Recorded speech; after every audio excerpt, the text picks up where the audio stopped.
Good afternoon guys, welcome back to our channel. Kaka-clock out lang natin dito sa work.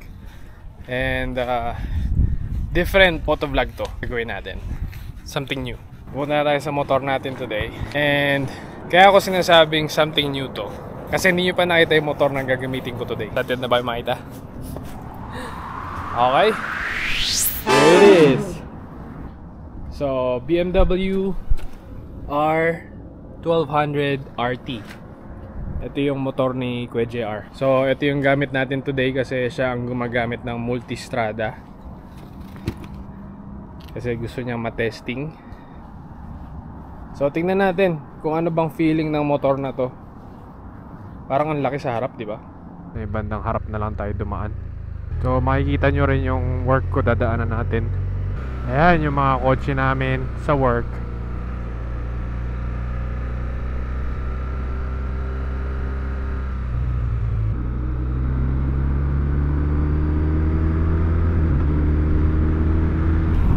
Okay, papunta tayo ngayon sa Henderson. Meron kaming meeting ng mga widowsan. So nag St. Rose na lang tayo sa ngayon kasi papunta dun yung Henderson.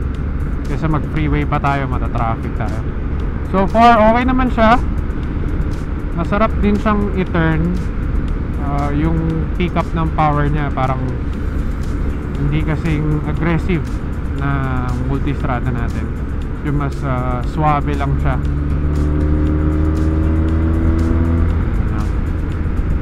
Pero okay pa din, komportable. Yung position okay naman kasi parang feeling ko nasa taas tayo ng bike or mas mataas tayo sa bike, parang ganon.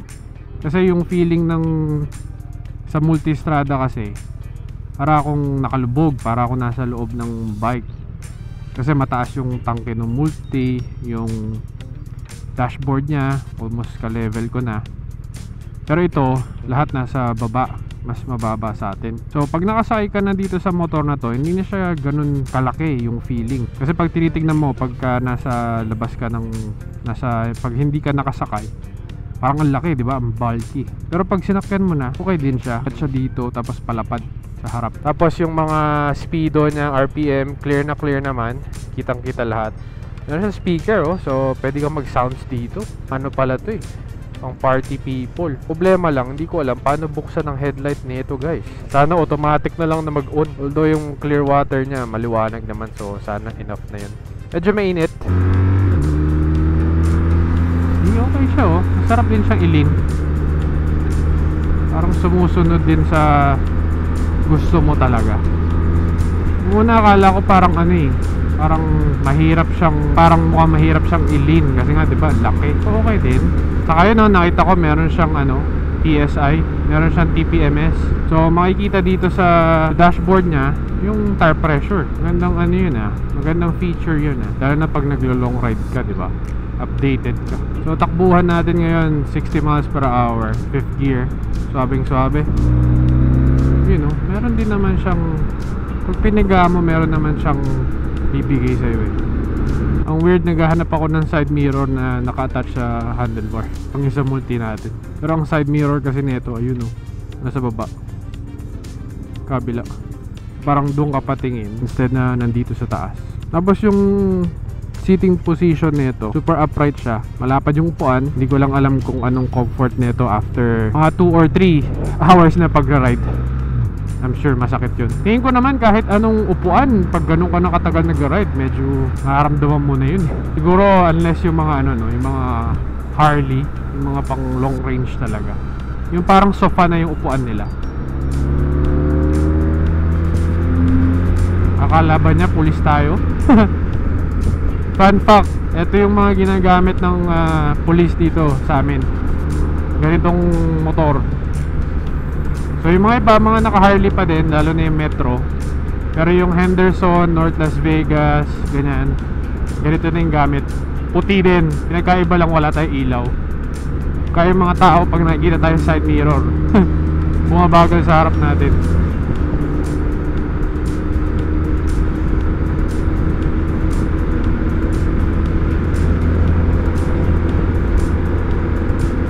mabilis nga sa dinaanan natin to kaysa sa 15 tayo. Kaya pag minsan maganda rin talagang sumusunod kay Waze eh.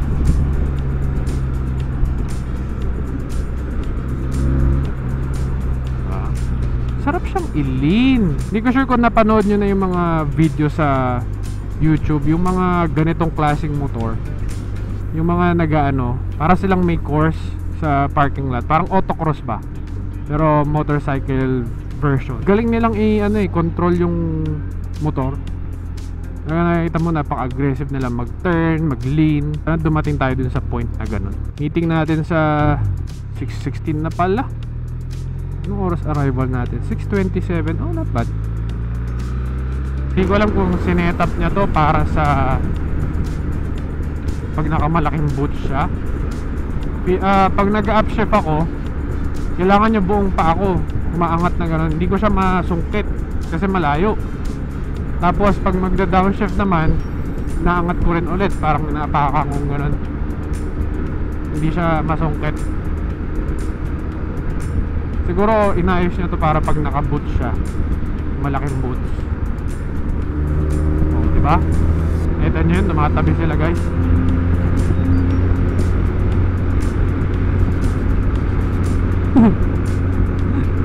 Tapos nung nakita nila naka-Ducati tayo, ay shit, hindi pala police.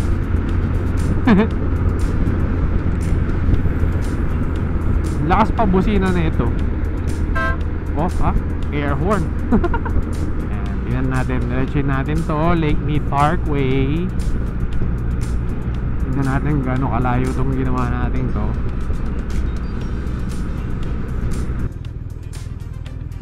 Tsaka itong magandang feature dito sa motor na to guys, tingnan nyo ha. Stop muna tayo. Pag pinindot ko to, uy, bumababa yung windshield. Sosyalin.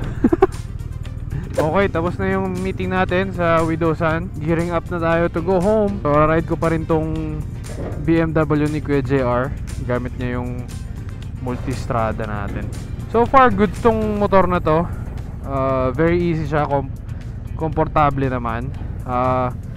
Yung difference lang talaga is yung nafe-feel ko na malaking difference is yung sa power.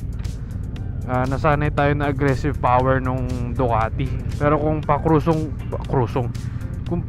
cruising, goods din to. Papagas ng saglit si Most Worshipful, gamit niya yung GS niya. Ayan yung Ducati natin na kay Kuya JR.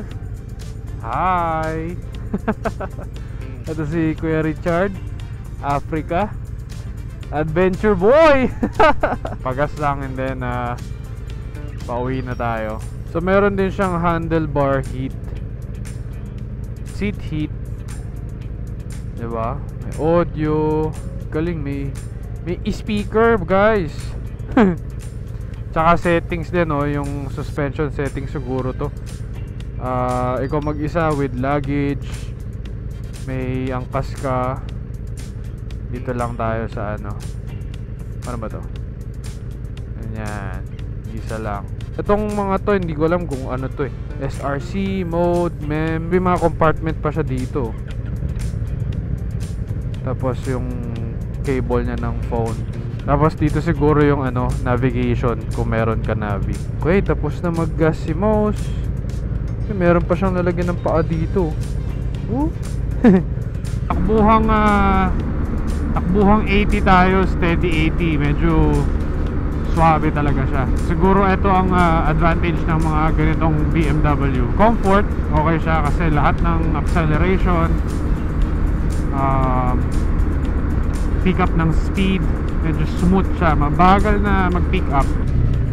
Hindi ko alam kung hanggang saan tong traffic na to, pero oh my goodness, patay tayo ng konti sa traffic, pero one lane lang ulit kasi ayan, obviously construction. Nasa bandang east side tayo ng Las Vegas, may construction din. Lahat yata ng daan dito sa Vegas construction. Sabay si Kuya JR. Para matry niya yung multistrada.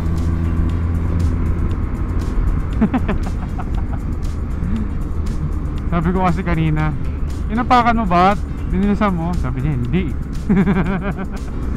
Dapat matry niya yung power. Yung power ng red. Hindi lumalapit yung headlight. Ayaw pigain. Pigain mo, kuya.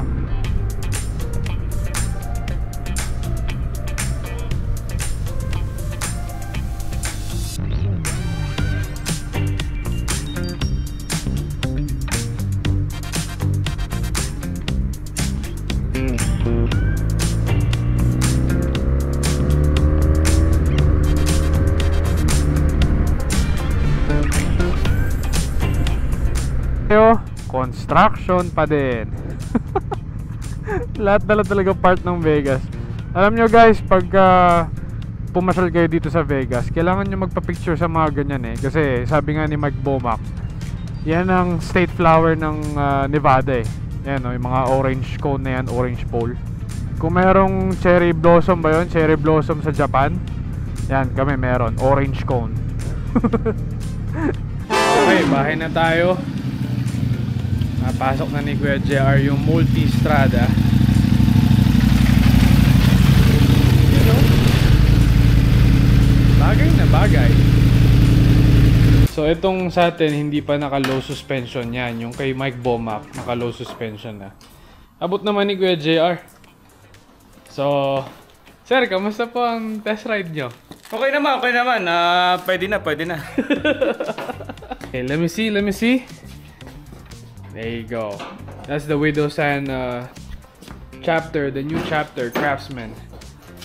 This one, if you know, you know. See that? If you know, you know. Let's see what's up here. There you go. The unique one. If you know, you know. Yung GS ni Moss, all black. Triple black. GS R1250. Triple black. Ang W ni Kuya JR. Ayan. So, kanina tinry kong bilisan para puwersado siyang pigain yung multi. Hindi ko alam kung piniga. Ano kasi to eh. Bini-BI namin siya na mag-multistrada kaysa sa GS. So, at least na-try na niya yung multistrada. Hindi ko alam kung nakapag-test ride na siya ng GS or GS 1300. Pero yeah, yun ang video natin for today. Itong R1200 ni Kuya JR. Thank you sa pagpapahiram. Medyo okay din siya eh. Pero iba pa rin talaga power ng Ducati. If you know, you know. Driving on the... We're going the boulder. Yeah. It's only 30, like the bike was like, faster. Yeah. Is it telling you? Yeah, that's the bad thing. Yeah, doesn't want to be in low RPM. Yeah. When the bikes start talking to you, that's a bad thing. We can go Give me faster. more. We can go faster. Kuya Thank JR for Thank you. lending me your bike. Thank you for letting me let the Ducati.